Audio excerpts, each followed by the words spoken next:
नमस्कार दोस्तों, मेरे YouTube चैनल TVS पामिस्ट्री में आप सभी का बहुत बहुत स्वागत है।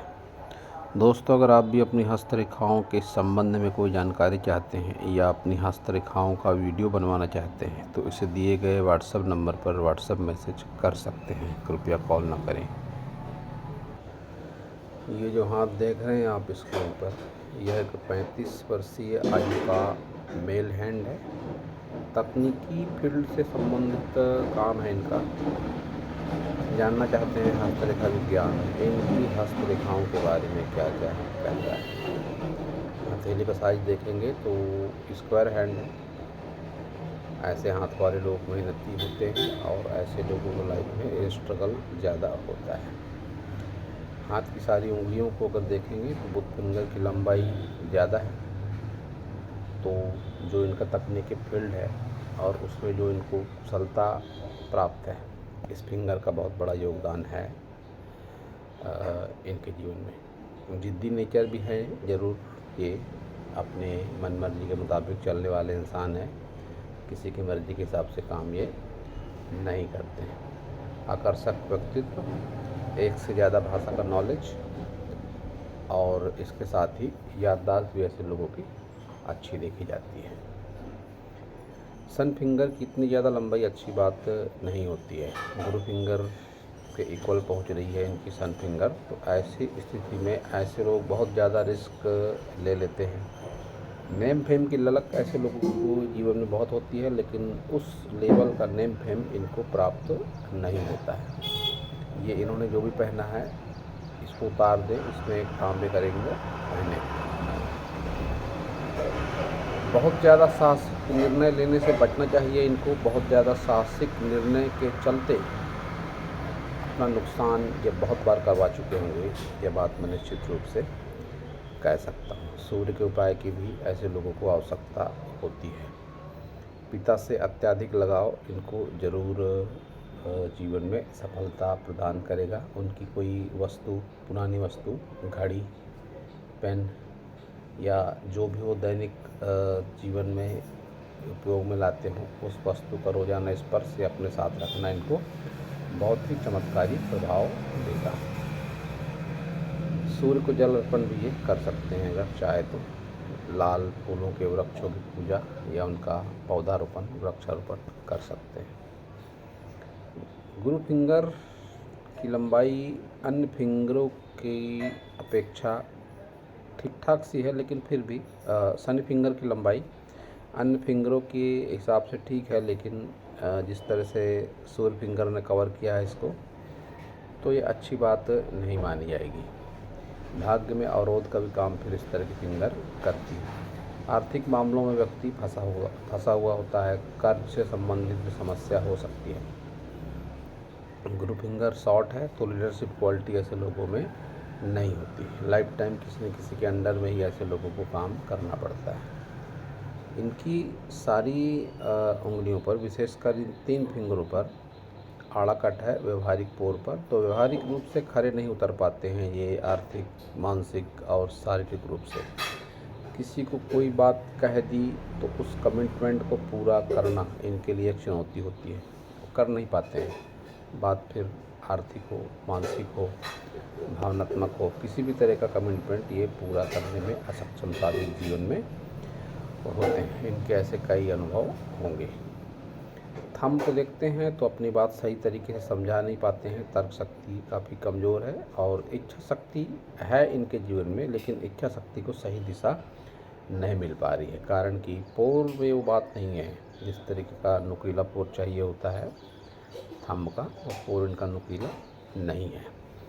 चतुराई, चालाकी, हालांकि अपने स्तर पर अच्छी खासी इनके जीवन में जरूर दिखाई पड़ रही है। अब सारे पर्वत इनके देख लेते हैं। बुध पर्वत, उभार तो ठीक है, रिलेशनशिप लाइन भी है एक, कोई ना कोई समस्या है इनके वैवाहिक जीवन में। फ्लर्टिंग लाइन भी है, लाइफ पार्टनर के अलावा भी अन्य कहीं आकर्षण संभव है, लेकिन जो खड़ी रेखाएं चाहिए रुपए पैसे के लिए वो नहीं है। तो धन का अभाव निश्चित रूप से इस समय तो इनके जीवन में है ही।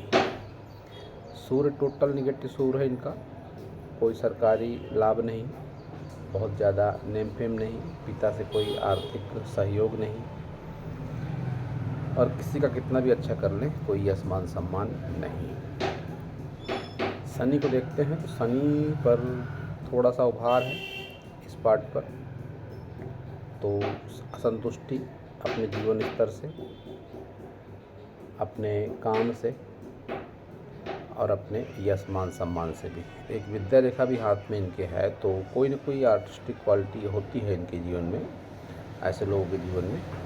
तो उस आर्टिस्टिक क्वालिटी को जीवन में उतारना, विशेषकर नकारात्मक क्षणों में, डिप्रेशन के क्षणों में, इस नकारात्मक क्षणों में अगर आप अपनी आर्टिस्टिक क्वालिटी को उतारते हैं तो जीवन में आप चमत्कारिक अनुभव महसूस करेंगे। अभी आर्टिस्टिक क्वालिटी किसी भी तरह की हो सकती है, हज़ारों तरह की कलाएं हैं, नृत्य कला, चित्रकारी, या कोई किसी को तैराकी का शौक़ होता है, किसी को पढ़ने का शौक़ होता है, किसी को खान पान का शौक़ होता है, बहुत सारे शौक़ होते हैं, इनको कलाओं से जोड़कर देखा जाता है। तो नकारात्मक क्षणों में इन अपने जो भी जीवन के शौक़ होते हैं जीवन में उतारने बहुत ही सकारात्मक परिणाम लाता है। जिस तरीके से आपकी भाग्य रेखा टूट टूट कर चल रही है, केतु से भाग्य रेखा है आपकी, और 30+ की आयु में ये ब्रेक, जो इस बात का संकेत है कि पिछले कुछ दिनों में आप बदलाव के दौर से गुजर रहे हैं, और 50+ की उम्र में भी बदलाव है, और सूर्य की तरफ झुकती आपकी भाग्य रेखा की यश, नेम फेम, इसकी ललक आपको ज़्यादा है। जब भी भाग्य रेखा में ब्रेक आता है तो ये जीवन में बदलाव का, संघर्ष का और आर्थिक कष्ट का सूचक माना जाता है। जीवन के 60+ की आयु में आप अपने बर्थ पैलेस से दूर अवश्य ही जाएंगे।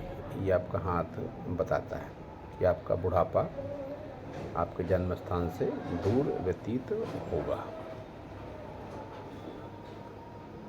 गुरु को देखेंगे तो स्पेस गुरु को अच्छी है, लेकिन उभार उतना अच्छा नहीं है, ना ही कोई बहुत अच्छा प्रॉपर्टी सुख वगैरह मुझको दिखाई पड़ता है। निम्न मंगल पर राहु रेखा है ये, कि घर परिवार से सहयोग तो मिला, लेकिन उससे कुछ उचित मान सम्मान आपको नहीं मिल पाया है। एक ये भी राहु रेखा है निम्न मंगल से निकलकर, ये भी करीब करीब बुध और सूर्य की ओर जाती हुई, कि आने वाले दिनों में भी आप संघर्ष का अनुभव करेंगे, कि बहुत ज़्यादा नेम फेम या आर्थिक लाभ आपको नहीं मिल पाएगा घर परिवार के थोड़े बहुत सपोर्ट के बावजूद भी। शुक्र को देखते हैं तो शुक्र पर उभार तो बहुत अच्छा नहीं है, लेकिन नेगेटिव मार्क शुक्र पर नहीं है। ये रेखाएं हैं कि सुख सुविधाओं के साधन व्यक्ति एकत्र कर लेता है। ये रेखाएं हैं कि इन्वेस्टमेंट का नॉलेज होता है, और सहयोगी रवैये वाले लोग होते हैं, फ्रेंड सर्कल अच्छा होता है। ये सारी बातें आपके हाथ से दिखाई पड़ रही हैं, लेकिन आपके मित्र भी सीमित होंगे अवश्य ही, और आप थोड़े कंजूस प्रवृत्ति के भी होंगे अवश्य ही। किसी पर विश्वास भी आप नहीं करते होंगे ज़रूर। ये बात आपका थंब बताता है। केतु बहुत अधिक प्रभावशाली नहीं है आपका, तो अगर आप चाहें तो गणेश जी की पूजा आराधना कर सकते हैं। आपके धर्म के बारे में मुझे कोई जानकारी नहीं है, किस धर्म से संबंधित हैं आप। अगर हिंदू धर्म के हैं तो गणेश जी की पूजा आराधना आप कर सकते हैं। केतु के उपाय में यही सबसे सटीक उपाय होता है। अगर अन्य किसी धर्म को फॉलो करते हैं तो योग ध्यान प्राणायाम कर सकते हैं। योग ध्यान प्राणायाम को आज के बदलते परिवेश में किसी भी धर्म से जोड़कर नहीं देखा जाता है। योग ध्यान प्राणायाम से भी आप अपने जीवन में सकारात्मक बदलाव ला सकते हैं। निश्चित रूप से आपके जीवन में कोई ना कोई गलत आदत या संगति जरूर है। एडिक्शन लाइन है आपके हाथ में, तो गलत मित्रता या गलत खान पान आपके जीवन में शामिल है। ये चंद्र को और ख़राब करती है इस तरह की बातें। तो चंद्र के लिए सकारात्मक बात होती है अगर जब कोई ओम नमः शिवाय वगैरह का जाप करता है, या बेल के पेड़ की पूजा, आंवले के पेड़ की पूजा भी आप कर सकते हैं। इसके अलावा अगर आप चाहें तो अगर आपका बजट है तो चांदी के बर्तनों में खाना खाना या चांदी के गिलास से पानी पीना भी बहुत ही अच्छा उपाय होता है जब चंद्र दूषित होता है ऐसी स्थिति में। मंगल आपका काफ़ी प्रभावशाली है, तो हिम्मत, मेहनत, साहस काफ़ी बना हुआ है आपके भीतर में। स्वास्थ्य को लेकर भी कोई विशेष समस्या फिलहाल नहीं दिखाई पड़ रही है। तो मंगल जब उच्च होता है तो ऐसी स्थिति में व्यक्ति की हिम्मत, मेहनत, साहस बनी रहती है। व्यक्ति संघर्षशील रहता है। कोई कोर्ट कचहरी वगैरह के चिन्ह आपके हाथ में दिखाई नहीं पड़ रहे हैं। सारी मेजर लाइनों को देखेंगे तो मेजर लाइनें आपकी सारी ही डिस्टर्ब है, डार्क होकर चल रही हैं। ये संघर्ष को बताती है। इस तरह की जब लाइनें होती हैं तो व्यक्ति आजीवन संघर्ष करता रहता है। आपकी हृदय रेखा शनि और गुरु के आसपास, तो संबंधों को मेंटेन करने का प्रयास आप अवश्य ही करते हैं। आपके हाथ में क्रॉसेस भी है, ये दो राहु पर क्रॉस कहते हैं इनको, और दोहरे क्रॉस हैं। तो ऐसी स्थिति में गुप्त विद्याओं के प्रति रुचि हो सकती है। संघर्ष तो होता ही है व्यक्ति के जीवन में। इसके साथ ही 40 प्लस के बाद वाली आयु में कुछ समय व्यक्ति का अच्छा आता है। जब इस तरह से क्लासेस होते हैं 40 प्लस के बाद जीवन में अच्छा पड़ाव जरूर आता है। वो आपकी जीवन रेखा से भी दिखाई पड़ता है कि इस टाइम पीरियड पर राहु रेखाएं नहीं है। रेखा भले ही डार्क है, लेकिन जैसा संघर्ष आपने पिछले दिनों देखा 30 प्लस की आयु में, वो 40 प्लस की आयु के बाद में वो संघर्ष नहीं रहेगा। वो आपका हाथ बताता है। मस्तिष्क रेखा आपकी चंद्र की ओर है, तो ऐसी स्थिति में व्यक्ति कलात्मक हो सकता है। अब जो फील्ड है आपकी तकनीकी फील्ड, इस फील्ड से रिलेटेड किसी काम में आपको महारत ज़रूर हासिल होगी। ऐसे व्यक्ति प्रायः बोलना और लिखना भी अच्छा जानते हैं, क्योंकि आपकी बुध फिंगर भी अच्छी है। तो ऐसे वक्ता भी ऐसे लोग हो सकते हैं जब भी इस तरह की बातें आ जाए। चंद्र की ओर जाती मस्तिष्क रेखा व्यक्ति को भावनात्मक बनाती है, कवि बनाती है। दूर स्थानों से जुड़कर लाभ के संकेत भी इस तरह की रेखा देती है। आयु रेखा भी आपकी मध्यम है, तो आयु भी आपकी मध्यम रहेगी। कोई संकेत इस पर कोई दूषित संकेत दिखाई नहीं पड़ते हैं। धन त्रिकोण कंप्लीट नहीं है, तो रुपए पैसे को जोड़ पाने में आप असक्षम महसूस कर रहे हैं। राहु के उपाय आप कर सकते हैं। स्ट्रीट डॉग की सेवा किसी भी तरीके से, और मजदूर, गरीब, साधु संत, फकीर या बुजुर्ग व्यक्ति से आत्मिक लगाव, उनकी हर संभव सहायता भी आपको राहु के अच्छे फल प्रदान करेगी।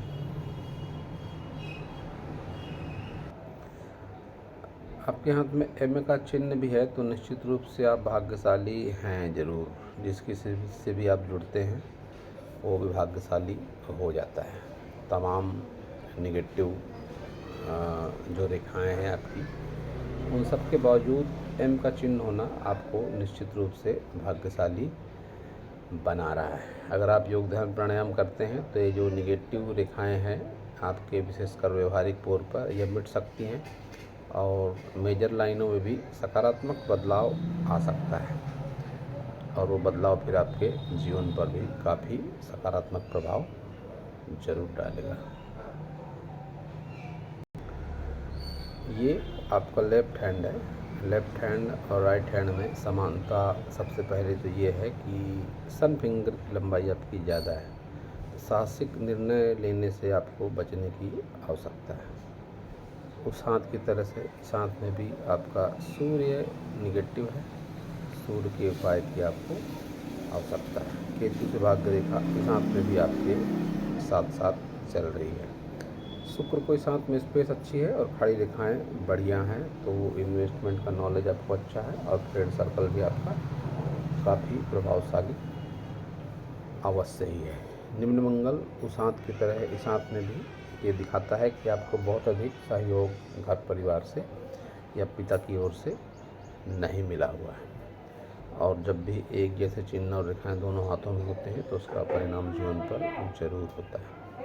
एम का चिन्ह भी आपके हाथ में है, जो आपको भाग्यशाली निश्चित रूप से बनाता है।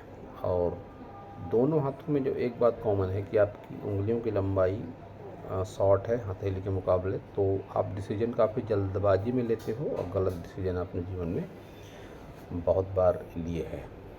तो जल्दबाजी में कोई भी डिसीजन लेने से आपको बचने की सख्त आवश्यकता है। तो दोस्तों यह था इस शांत के विषय में मेरा हस्तरेखा का ज्ञान। अगर आपको मेरा वीडियो अच्छा लगा हो तो आप मेरे चैनल को सब्सक्राइब करें, मेरे वीडियो को लाइक करें, शेयर करें, कमेंट करें और पूरा वीडियो देखने के लिए आप सभी का बहुत बहुत धन्यवाद।